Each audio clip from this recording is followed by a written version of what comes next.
waxaan maanta halkan ka cadeynayaa xilkii aan ugu magacawnaa maamulka Soomaaliland buuhoodle inaan iskaga tagay iskaga casilay anigoo iskay iyo go'aankayga iyo taladayda aan ku gaaray Nasteex waxa uu waday 4 gaari oo teknika ah gaari bareefada iyo 3 qori oo bardalool ah iyo hub ka tira badan intaas iyo ciidankoodii buuhoodle waxaa maanta si weyn loogu soo dhaweeyay siyaasi Nasteex Maxamed Cabdille oo horay u ahaa barasaabka Soomaaliland ugu magacaaban buuhoodle Nasteex ayaa gabi ahaanba ka soo goostay Soomaaliland isagoo si rasmi ah ugu biiray halganka ciidamada xaqul-dirirka deegaanada Sool Sanaag iyo Cayn waxaana mas'uulkan ka soo goostay Soomaaliland uu la soo galay baabuur badan oo isugu jirta tikniko iyo kuwa raaxada iyo sidoo kale ciidamo tiro badan oo qalabaysan kuwaasi ayaa maanta si weyn loogu soo dhaweeyay buuhoodle iyo deegaanada hoos yimaada sida Hurufadhi deegaanka Maroodi ka dhac iyo deegaano kale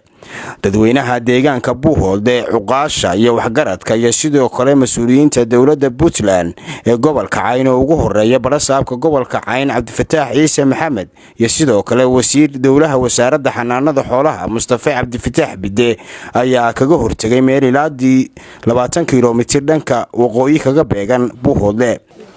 maanta oo ay taariikhdu tahay 9kii bishii shanaad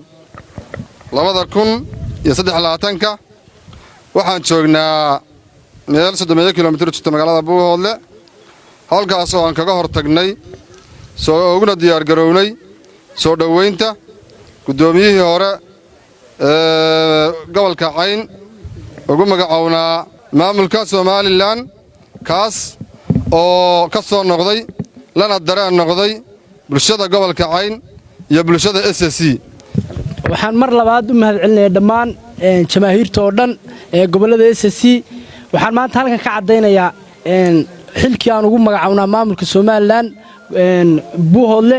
inaan iskaga tagay iskaga casilay anigoo iskay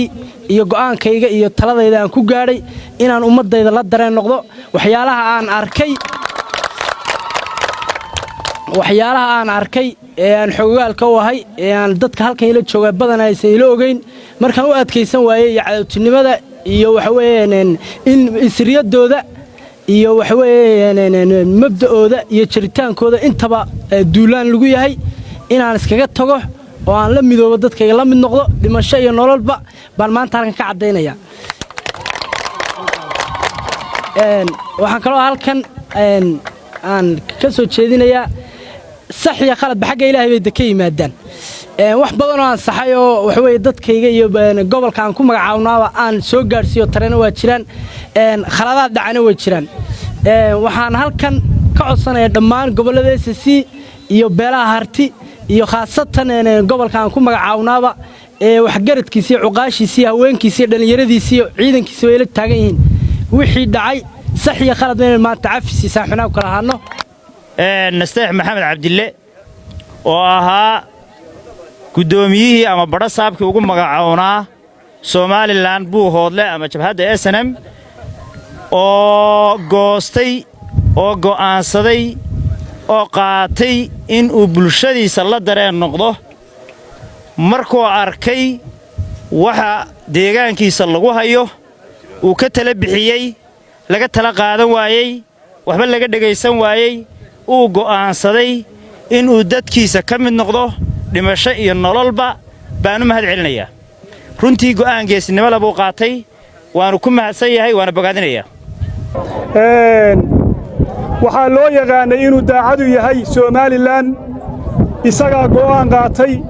isagaa ka soo baxay isagaa xilkii iska casilay waa soo dhaweynaynaa waana ugu hambalyaynaynaa waxaan leenahay hambalyo waxaan kelmad u oranayaa ninka la yiraahdo Faysal cali waraabe horta isaga Nasteex uga horeynaya meesha la yiraahdo xamar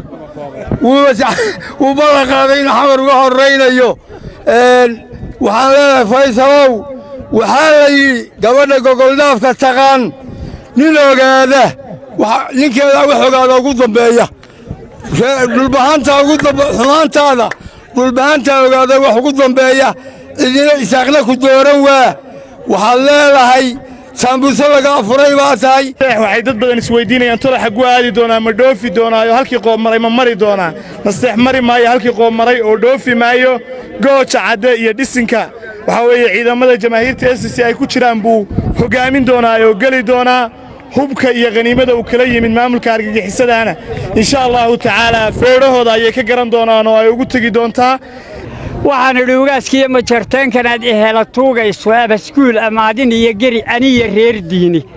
midna maad ammaanayn markaad eedda falayseene warsangeli ujeeddada guracan kaa aqbali waaye ilbaxnimo hadday leeyihiin uurka kaa garay oo xoolaha rag kugu diiday baa awdalkaa xigay ee markaad aragtay iyo doorjabkiiyo aayaxumadiinna abtirsiino beenaad hawiye kula aroorteene irir baa ku jiitay inabaan aabbihiin dhaline haddii adab gaal oo dhan iyo eele kor u dhaaftay berritana abba oo raaca oo orod badnaateena buu aniga nasteex inaan isku mid nahay ciidamada hogaamin doono soo la geli doono insha Allah bidmillaahi kariim sidoo uu sheegay mudane nasteex wixii dhacay khalad bay ahaayeen insha Allah waana la sixi doonaa khaladkaasna siyaasi buu ahaa wixii dhacay insha Allah bidmillaahi kariim sida ugu cambeeyo dhamaan doonaan baan soo dhaweynaynaa waa uga waxaanaynaa waa hambaliyaynaynaa kuwa kale waxaanu la talinaynaa ka ku maqana inuu intaysan ka xidhmin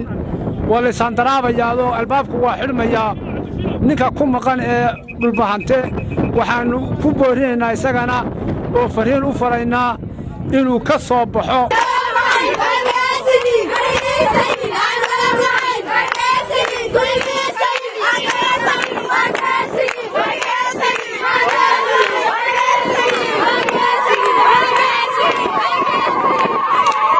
cabdicasiis aadan jaamac warbaahinta Kalshaale Buuhoodle.